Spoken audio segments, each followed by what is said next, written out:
Hello, and welcome to Homegrown KC, a podcast dedicated to exploring Kansas City's fascinating history and sharing stories from its rich past. I'm your host, Laura. Join me today as we explore a piece of Kansas City's history.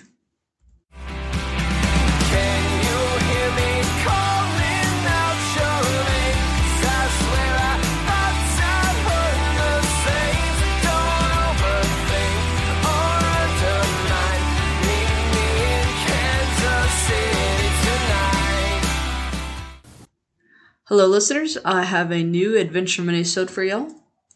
I realized several weeks ago that I have not yet done a minisode after a visit to the Johnson County Museum. For shame. I love this museum. Why have I not done this yet? I don't know. I think because my previous visits were before I came up with the idea of the minisodes. But regardless, I thought about that several weeks ago and then I forgot again. So on Monday, when I realized, hey, I'm going to be visiting the museum on Wednesday, this is the perfect time to do a minisode. So here we go. Yes, that was this past Wednesday when we had the parade celebrating the Chiefs' victory in the Super Bowl. Go Chiefs. I am a huge Chiefs fan, but I decided not to go to this for a couple of reasons. Number one, too cold. Laura doesn't do good being outside in the cold for that long. And two, I'm not afraid of crowds. I don't have that fear, but, that was just too many people all in one spot for me. So those of you who went, more power to you. It looked like there were just tens of thousands of you, and, I hope you all had a good time.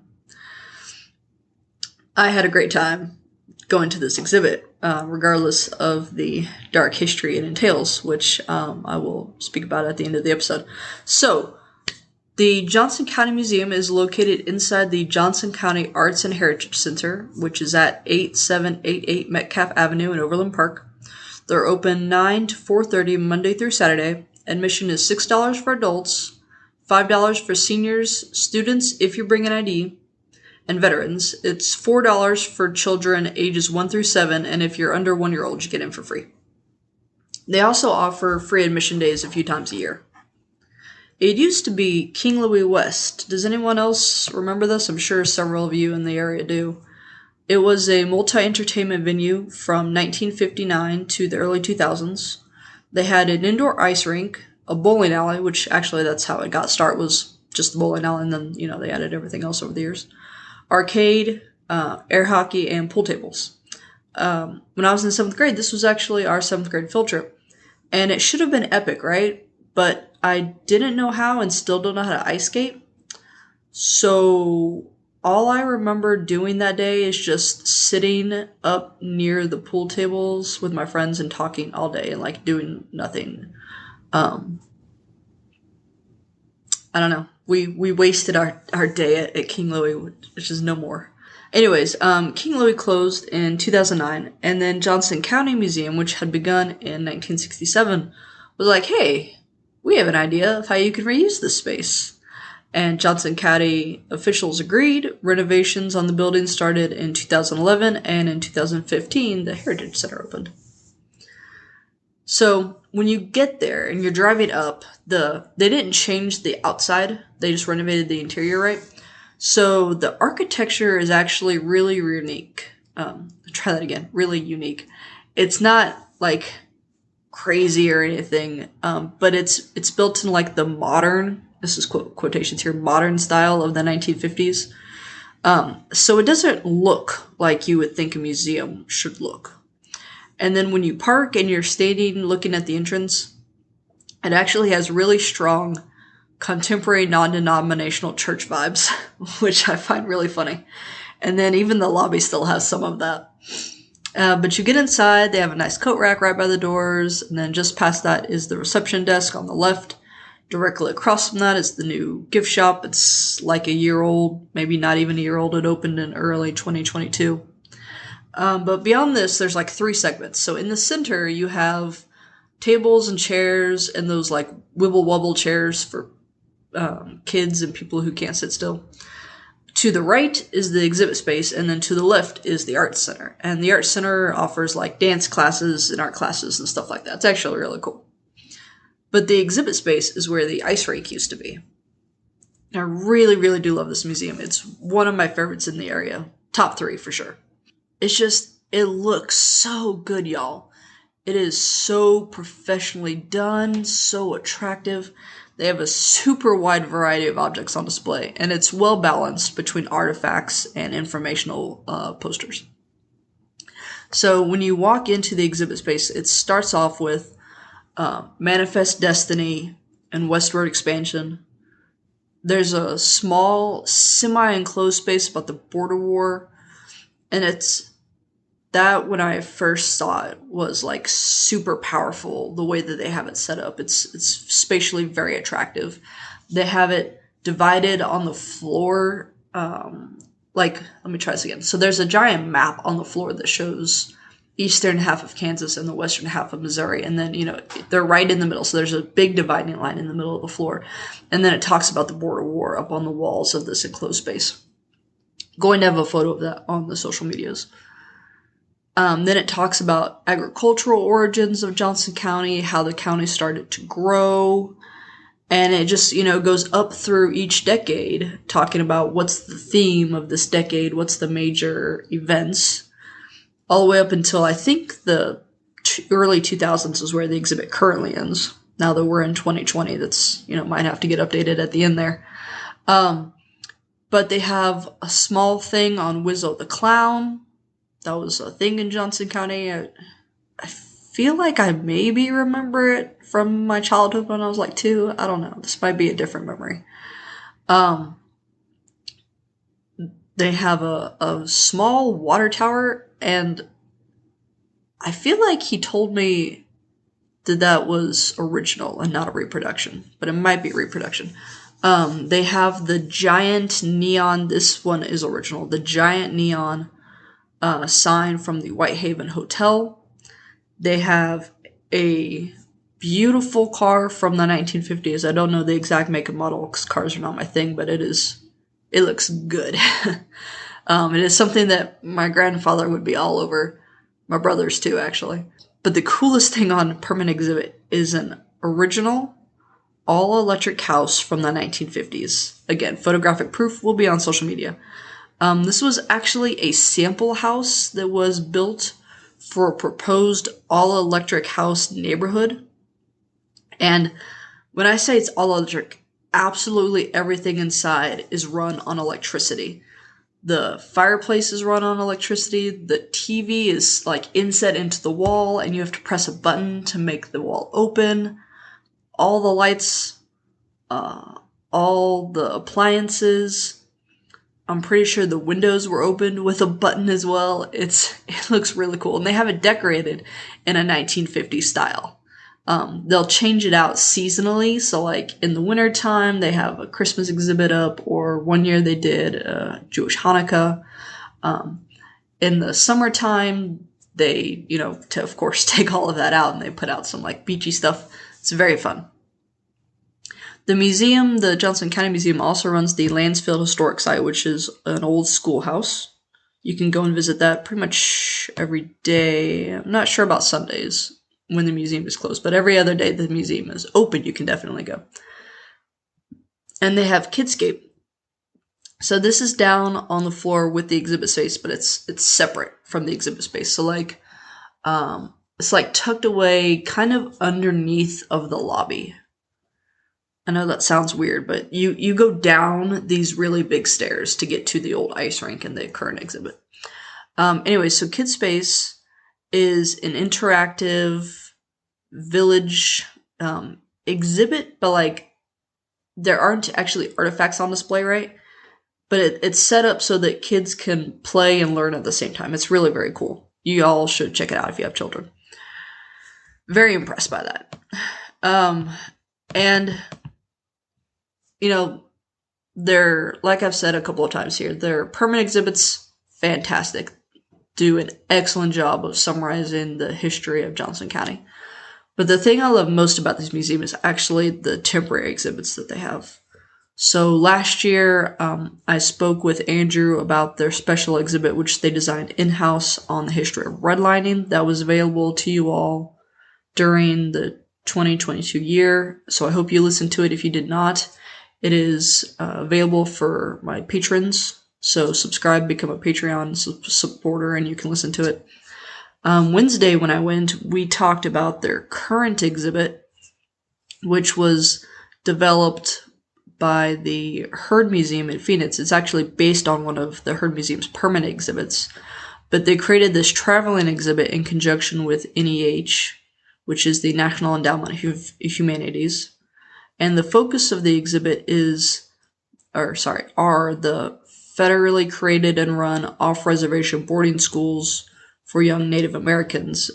And they were forced by the federal government to attend these boarding schools from their creation in 1879 up and all the way until the last one closed in the 1980s. Now, the forced attendance ended after the 1930s, so that first 50 years of this institution has a really dark history. But just like its predecessor, redlining, this is not something that is talked about or taught in public schools, at least, not in this area. Like I told Andrew, I didn't learn about this history until I was in college. Actually, I think I didn't learn about the off-reservation boarding schools until probably grad school, so mid-20s. And, he said the same thing. He doesn't think he really learned about it until college either. And there was a off-reservation boarding school just an hour away from Kansas City over in Lawrence. Locals, y'all know what I'm talking about. I'm referring to what is today Haskell University. So the fact that it's not taught, especially that it's not taught in this area, is a travesty. I think, and I'm getting a little bit off topic here, but I think that public schools today, they don't want to teach. And it's not even the schools. I think it's kind of just like this. I think it comes down from the federal level, from policymakers. They don't want to teach the darker aspects of American history. But you really do need to learn it and understand where we are in society today. For example, Black Lives Matter. There's a similar thing with Native Americans. They're like, hey, we have agency. There's been a really big push in recent years from that community of, here's our story, here are our voices. Don't try to appropriate our culture. Don't minimize its significance. And, you think it's no big deal, but here's this history that all this generational trauma that we've been dealing with. And if your personal experience, is white suburbia or, Black inner city, I mean, you got your own trauma, I know, but if you were never introduced to someone else's trauma and history, especially while you're young and in school and sort of open and receptive to it, then you're not going to understand. Okay, so that's why exhibits like this are so important. All right, now we're back on track. Thank you for following me through all that. Other than what I've already said, I'm not going to do a deep dive into the exhibit. If you want to really hear about it, you can become a patron supporter and listen to Andrew talk about it, because he's much more eloquent than I am. Or maybe eloquent's not the word, but succinct and thorough than I am sometimes. But also listen to my series, People of the Island, from last summer. So that was series 5. Yeah, okay, so series 5. Topic 1, evilisms. I also cover a lot of the same topics as is in this exhibit and that we cover in our conversation with Andrew. So listen to that. I will be adding a short clip of the conversation with Andrew to the end of this one, just to give y'all a little taste. It's a spectacular exhibit. Strongly encourage you, if you live within the metro area or, within reasonable driving distance, come and see it. Especially if you're in Lawrence, I think you'll get a lot out of this. And Andrew said that the Haskell University has a heritage center where they talk about this usually, but it's closed. And I was like, it's closed for renovations? He's like, no, it's been closed, and it's going to stay closed because they don't have money to operate. I'm like, what? This is terrible. So people in Lawrence, y'all need to get on this. That is going to be the end for this minisode. I think I rambled enough. Please visit the museum. Please visit this exhibit. The exhibit has a short run. It's only open for 6 weeks. It ends on March 18th, so don't wait. Thank you for listening. Thank you for joining me today. I hope you will consider becoming a financial supporter of the show. You can subscribe to patreon.com/homegrownkc or redcircle.com/homegrownkc. You can also give a one-time donation at redcircle.com/homegrownkc or coffee.com/homegrownkc. That's ko-fi.com. And you can give as little or as much as you want, even as little as $1 a month. Once you sign up and create an account, subscribe to the show, you'll be charged that day and then on the first of every following month as long as you continue to be a subscriber. And if you become a Patreon subscriber, you get 3 things. 1, you get an item from the merchandise store valued at $5 or less. 2, you get a shout out on every episode and social media post. So thank you, Bjorn and Joan, for your continued support. And 3, you get access to this exclusive bonus content that I've been referring to. Speaking of which, apologies to my patrons. I only just realized as I was uploading my conversation with Andrew that my conversation about archaeology with Dr. Rob in October 2022 failed to upload, so I've corrected that. It should be available to you to listen to now. Additionally, this is really exciting for me. If you become a donor on Ko-fi, 1% automatically goes to help fight climate change, which is something I'm really passionate about. If you can't support me monetarily, then you can still continue to support me by following and subscribing to my Facebook, Instagram, Pinterest, Twitter, Tumblr pages, also my YouTube channel. Homegrown KC on all of them. Rate and review me on Apple Podcasts. Tell all your friends, family, coworkers about me. Have them listen. You can visit my website for additional information. That's homegrownkc.wordpress.com. Sign up for my newsletter there. You'll get an email once a month that says, hey, here's what's new, what's coming up. Not going to spam you every day. Don't worry about that. If you have any questions, comments, concerns, or episode suggestions, you can email me at homegrownkcpodcast@gmail.com or email me on any of my social media networks. DM me, not email. For merchandise, if you want to see what's available, got a lot of cool stuff. Got some cool shirts. Summer's coming up. You need a nice new t-shirt. Go to zazzle.com/homegrown_kc_store. That's www.zazzle.com/store/homegrown_kc_store. Thank you goes out to my talented sister-in-law, Sarah McCombs, for the creation of my logo. To the Dear Misses for the use of their song Kansas City as the intro and outro music of the show. To local libraries, which enabled me to gather all my research. To you, my loyal listeners, and a special thank you to Andrew and the Johnson County Museum. Cheers, y'all.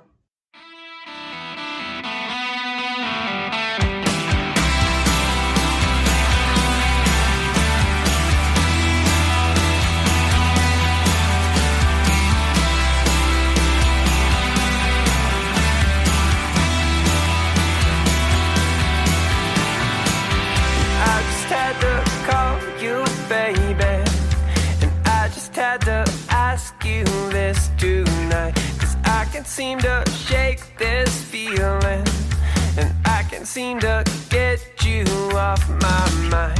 Thought I lost my nerve forever, and I know that it's now or never to try and see this through. Tie loose ends up with a bow and start anew. We could talk through the nights on the phone, but we toss and we turn all alone, and we both know that that's not the way we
Yeah. So two things from what you just said. One, you're absolutely right.